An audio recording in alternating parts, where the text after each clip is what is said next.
프리미어리그 대이변 속출, 토트넘 성적 대반전, 혼란스러운 시즌 초 리그 개판 흐름에 손흥민 챔스 경쟁팀 주장된 진짜 이유, 리버풀 토트넘 경기 앞두고 초비상.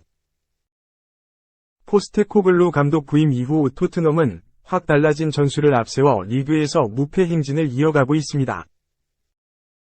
이번 주말 하위권의 벌리를 만나는데 손흥민의 첫 골이 기대됩니다. 지난 본머스전에서 평소 아끼던 10살 동생 사르가 멋진 도움을 기록하자 손흥민이 달려가 함께 기뻐합니다. 손흥민의 발끝에서 시작된 두 번째 골을 성공한 쿨루세비스키를 가장 격하게 축하해준 선수 역시 주장 손흥민이었습니다. 포스테코글루 감독, 손흥민 주장 체제에서 리그 3경기 2승 1무. 팀의 간판 케인을 떠나보내고 3백에서 4백으로 바꾸는 등 확 달라진 전술과 분위기가 시즌 초반 잘 어우러진 결과입니다. 무리뉴와 산투를 거쳐 콘테 감독까지 전통적으로 수비와 역습의 팀에서 강력한 압박과 점유율 축구로의 성공적인 변화는 기록으로도 나타납니다. 비록 초반 3경기에 불과하지만 지난 시즌에 비해 패스와 볼 터치, 슈팅 숫자 모두 20% 이상 크게 늘어났습니다. 아직 풀지 못한 숙제는 케인의 공백을 지울 최전방 공격수의 득점력. 리그에서 3경기 연속 원톱으로 나선 히샤를리송이 아직 자리를 찾지 못한 만큼 주로 왼쪽 측면에서 패스에 집중했던 손흥민의 역할이 더 커졌습니다. 토트넘이 주말에 만나는 상대는 손흥민이 4시즌 전에 70m 단독 드리블에 이은 환상적인 골을 터뜨렸던 버니. 올 시즌에도 2경기 연속 3골을 내주며 흔들리고 있어 손흥민의 시즌 첫 골에 대한 기대가 높습니다. 2. 손흥민 vs 벤 데이비스 토트넘 맞대결 성사. 웨일스 A매치 명단 발표.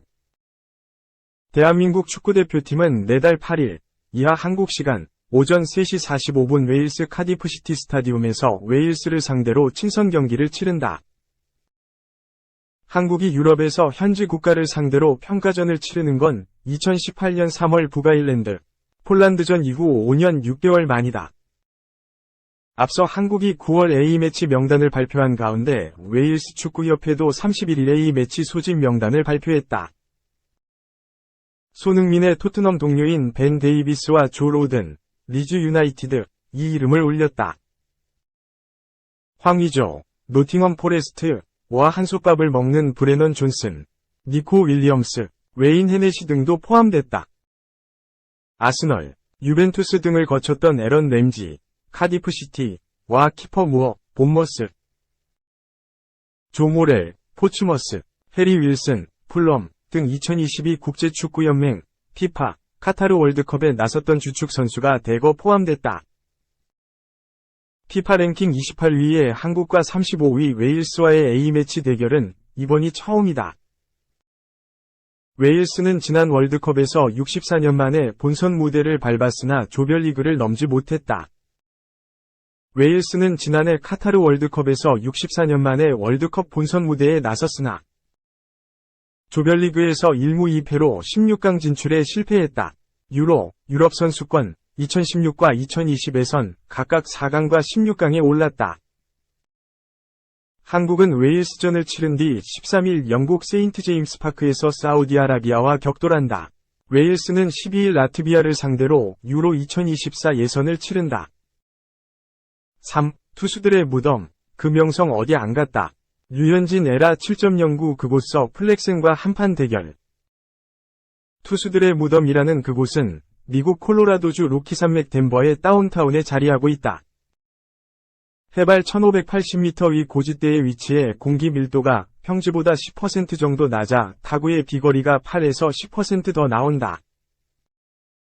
이 때문에 홈플레이트부터 펜스까지의 거리가 다른 구장보다 길게 설계됐다.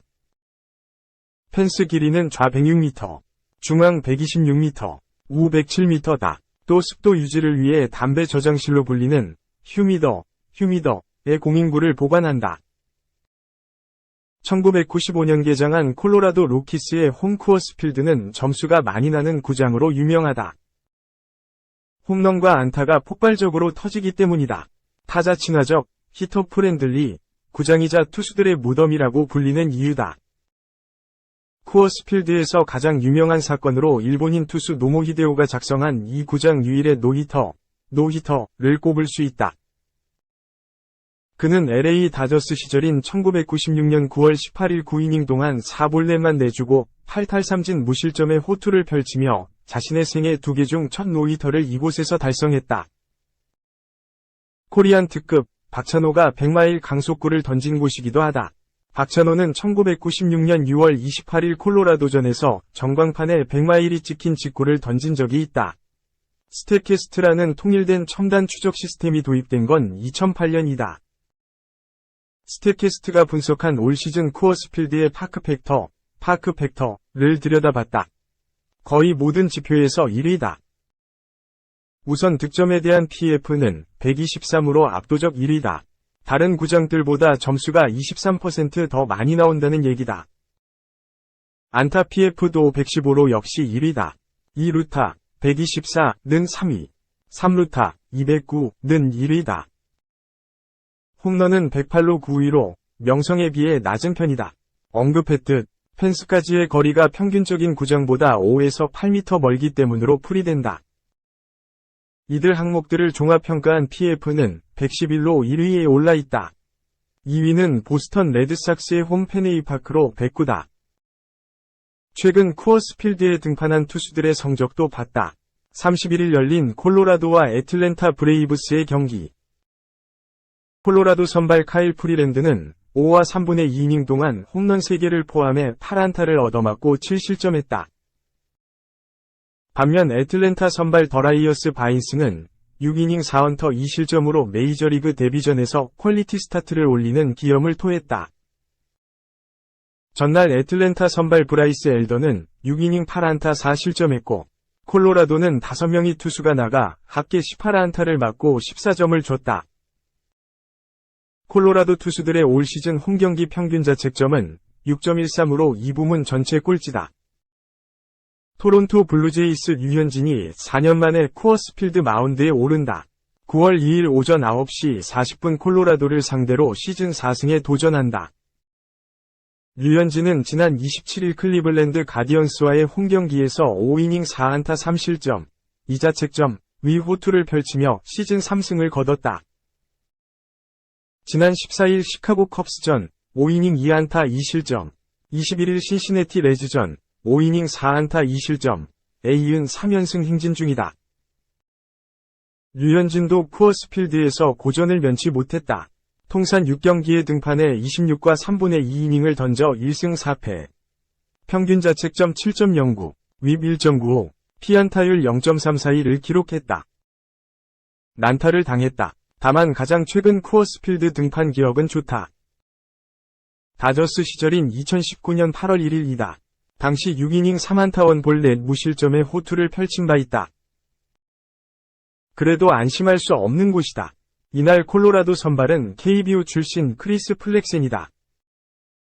2020년 두산 베어스에서 활약한 플렉센은 2021년 시애틀 메리너스에 입단해 14승을 올리며 정상급 선발로 올라섰으나 기세를 잊지 못하고 내리막길을 걷다 지난 6월 28일 지명할당 조치돼 뉴욕 매츠로 옮겼으나 곧바로 방출됐다. 그러자 선발진이 붕괴된 콜로라도가 플렉센과 마이너리그 계약을 맺고 영입했다. 플렉센은 콜로라도 이적 후 6경기에서 1승 2패, 평균 자책점 5.87로 기록 중이다. 다만 최근 2경기에서 합계 11이닝 11안타 5실점, 3자책점으로 안정을 찾고 있는 상태다. 콜로라도는 후반기 팀 타율 0.233, ENL 11위, 팀 OPS 0.695, 12위, 평균 득점 4.43, 8위, 팀 홈런 52개, 9위 등 공격력이 허약하다. 그러나 라이언 맥마온 0.249, 22홈런, 67타점, OPS 0.790, 엘리아스 디아즈 0.271, 13홈런, 62타점, OPS 0.741. 에제키엘 토바 0.25, 15홈런, 62타점, OPS 0.714. 찰리 블랙몬 0.288, 7홈런, 32타점, OPS 0.833은 요주의 타자들이다. 토론토는 31일 워싱턴 내셔널스를 7대0으로 누르고 73승 61패를 마크. AL 와일드카드 3위 텍사스 레인저스와의 승차를 2.5경기로 좁혔다. 토론토의 가을 야구 운명이 류현진이 선봉에 서는 2에서 4일 쿠어스필드 3연전서 판가름 날 수 있다. 4. 선 동료에서 적으로 두 번째 임대 히어위고. 클레망 랑글레, 28 바르셀로나가 아스톤 빌라로 임대 이적한다. 이미 모든 합의가 이뤄진 가운데 최종 서명 및 공식 발표만 남겨두고 있다. 이와 함께 지난 시즌까지 동료였던 손흥민, 30일 토트넘 호스퍼과는 적으로 만나게 됐다. 유럽 축구 이적 시장 전문가 파브리지오 로마노 기자는 30일 한국 시간 소셜 네트워크 서비스 SNS를 통해 랑글레가 아스톤 빌라로 이적한다. 임대 이적에 대한 합의가 이뤄졌다. 고 소식을 전하면서 특유의 희어위 고문구를 덧붙였다. 랑글레가 올여름 임대 이적하는 것은 이미 기정사실로 여겨졌다. 지난 시즌 토트넘에서 임대 생활한 후 돌아간 그는 사비 에르난데스, 43 스페인 감독의 구상에서 제외돼 방출 통보를 받았지만 고에게 주급이 걸림돌이 되면서 영구 이적에 실패했기 때문이다. 실제 랑글레는 올여름 세비야와 올림피크 드 마르세유, 올림피크 리옹 등의 러브콜을 받았지만 연봉 협상에서 간극을 좁히지 못하면서 무산됐다. 거에게 오퍼를 제안한 알나스르는 그가 아직은 유럽에서 커리어를 계속 이어가고 싶다는 이유로 뿌리쳤다. 랑글레는 토트넘 재임대 가능성도 제기되는 등 다양한 옵션이 고려됐지만 최근 며칠 사이 급하게 센터백 보강에 나선 아스톤 빌라와 연결되더니 일사천리로 협상을 진행해 합의점을 찾았다. 이제 그는 급여 지급과 관련해 바르셀로나의 최종 승인만 받으면 임대 이적은 성사될 전망이다. 랑글레는 아스톤 빌라에 합류하면 오는 11월 26일에 손흥민과 적으로 상대하게 된다. 이어 내년 3월에 또 한 번의 맞대결이 예정되어 있다. 잉글랜드 축구협회 FA 컵에서 대진표 추첨에 따라 추가적으로 만날 가능성도 있다. 지난 2014년 AS 낭시에서 프로에 데뷔한 랑글레는 세비야를 거쳐 2018년 여름 바르셀로나 유니폼을 입었다. 이적과 동시에 주전으로 자리매김한 그는 후방을 책임졌다. 몸을 사리지 않는 헌신적인 수비와 안정적인 후방 빌드업으로 좋은 모습을 보여줬다. 다만 시간이 지날수록 랑글레는 순발력과 반응 속도가 눈에 띄게 떨어지는 등 기량이 저하되면서 문제점이 곳곳에서 나타났다. 결국 전력외로 분류되더니 지난해 여름 토트넘에서 임대 생활을 했다.